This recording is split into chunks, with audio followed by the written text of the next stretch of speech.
Welcome, I'm Isabella Russell and you've tuned into Audio Unicorn. Join me on a journey towards pure audio mastery as I weave through the complexities of audio production, technicalities behind podcasting, and interlaying branding and deeper purpose as I go along. Hello. Thank you so much for tuning in. I thought I will share with you a little bit more insights as to what's happening here behind the scenes at Music Radio Creative. So as the new year is approaching, it's a great opportunity to conduct a general review of pretty much everything. So this is part of my job. And what I do is have a little look at all of our voice artists. So voice artists form majority of people who work for us, who work with us. We have just over 100 different voices. And on top of that, we obviously have producers and we have audio specialists, so people who look after our clients. But on this occasion, my spotlight was on voice artists. Now, when we take a voice on, it is a big investment for us because we make custom demos for every single voice that gets on board. And we also create those funky cartoons that you can see on our website. So, it's an upfront investment on our part. And when we do make it, on top of that, it's obviously time. And at the moment, it is my time. I am the person who approves every single voice artist that gets on board. And it takes time to recruit. We sign agreements with the voice artists. So the whole process isn't just, hey, this is my demo. Oh, great, we will take you on board. We actually take it quite seriously. So we have an agreement in place. The protection of data that we share with the voice artists, be it very limited data, but still is important to us. So we want to make sure that we are legally as covered as we can be. So the process is quite a lengthy one. There is quite a lot of things to set up, to prepare. It's very efficient. I've worked this process over the past, how many years? 6 years now. So when we started to take first voices 6 years ago. So I've worked it to pretty much near perfection, but it takes time. So I would say, on our part, the investment to take a voice artist on upfront is probably in the region of £200. So that's maybe $300 more or less. So it's not small. So when I take a voice artist, I want to be sure that that's somebody who's going to, in the first instance, make that money back for us, but in the second instance, be a hit with our audience. So when it comes to a review, and that review would mean simply, looking through all the voices. First of all, looking who sells, who doesn't. Okay. There is a list of voices who perform consistently very well month by month, which is fantastic. And there are those who have kind of peaks and trottles. Well, again, it's normal. And there are those voices who will never take off. That's just a harsh reality. Some voices, even when I think, wow, this is a brilliant voice, for whatever reason, it just doesn't work. There are some voices who work fabulously, but for a very specific projects, and therefore we will have some orders for them, but on and off. It won't be a regular month to month kind of thing, but it will be there, and we know that there are specific projects we can rely them on doing. And then, in some instances, I've seen that it's taken a long time for customers to actually get to know the voice and get to trust that voice and come back for that voice over and over again. I think quite often people are just, looking for the familiarity and say, hey, oh yeah, I've seen Chelsea there, so I'm going to order Chelsea. She's one of our most ordered voices, I would say. She's fabulous talent. So well deserved the glory in that sense. But so it can be cause of somehow a frustration, because quite often voices think that, hey, I'm just going to come on board and I'm going to be flooded with orders. It's not always the case. And there is nobody out there who can predict that. I've been surprised in so many different ways. But hey, that's just what it is.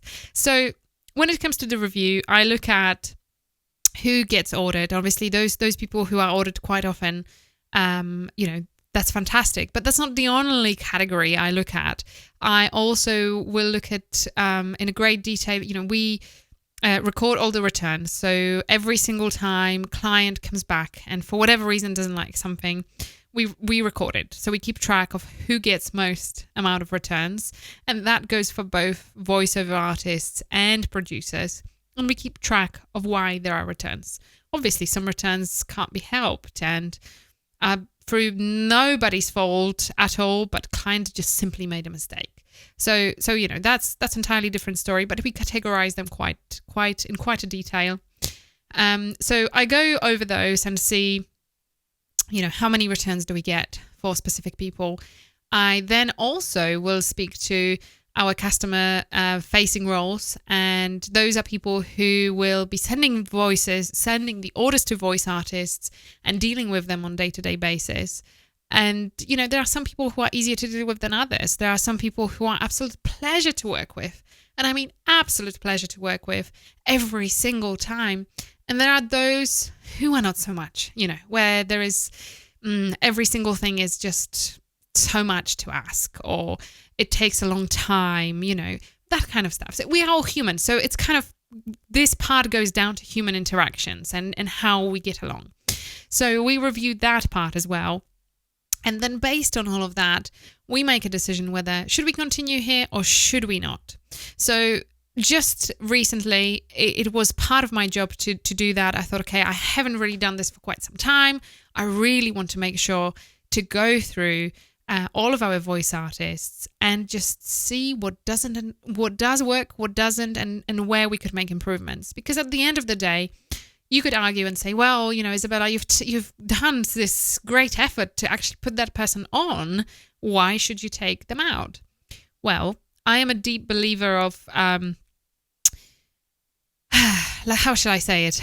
Well, also energies people bring into the whole project. So somebody could do relatively well when it comes to sales, but we could feel that just the general energy they bring into the company is not matching of what we are about, our ethos and approach to work, and that can clash and that can cause problems. So I could simply take people off based on that. And this is not something that you can easily screen people at the start. So it does often come out in the washing, as they say. So yeah. So some very difficult decisions. It's never easy to say goodbye to somebody. People quite often get very personal as to, why? But why? What have I done? And quite often there isn't anything personal, because when it comes to work, there is nothing personal. It's just work, and this is what we do, and we kind of have to roll with it. So I have made some difficult decisions, and I've taken down 20 voices from our list. That's a big drop. But on the positive side of things, I feel that by doing that, I am opening more possibilities to voices who are more deserving in a way, who are more deserving, and to voices who perhaps didn't have that opportunity before. Because let's not forget that if somebody goes into a website and browse through the voices, the more voices there is to browse, the harder it is to actually, the chances of being picked by the client are lower. So I'm hoping that this was a positive move. It has always been a positive move for us in the past. As I say, it's a very detailed review. It does take a lot of things into account. It's not always easy. It really isn't, because sometimes, I really like to work with that person, and it's like, wow, it's a fantastic person, but for whatever reason, they just don't sell on the website. And I have to think, okay, maybe that person is just not for the audience that we have. In some instances in the past, I have reviewed the orders, and we found that, a specific voice was only ordered for podcasts and commercials. And I thought, well, if that's the case, I'm not going to display that guy for DJs and radio, because he's just not ordered. So what's the point? So sometimes we do kind of halfway measures like that. But nonetheless, it's never, ever easy. It just isn't. Recently I've made a very difficult decision to say goodbye to somebody who's been with us for 6 years. And, we have a great working relationship. We've done many, many projects together. But I felt deep down in my heart that it was time to part. Sometimes, and as an entrepreneur, you have to follow that gut, because quite more often than not, it is right. And more often than not, it is going to take you on the right path. You may not always understand it entirely, but I do believe that it's there for a reason. So gut is something I follow very often, and it has not failed me yet, and I know it won't in the future either. So I have my gut, I have my beliefs in it, and I go with it. That's just part of what we do. That's part of who we are, right, as human beings. So yeah, so this is pretty much that. Difficult decisions are there for a reason, and I think there is always a lot to learn from them. So I hope you can learn a lot from your difficult decisions. Thank you so much for watching.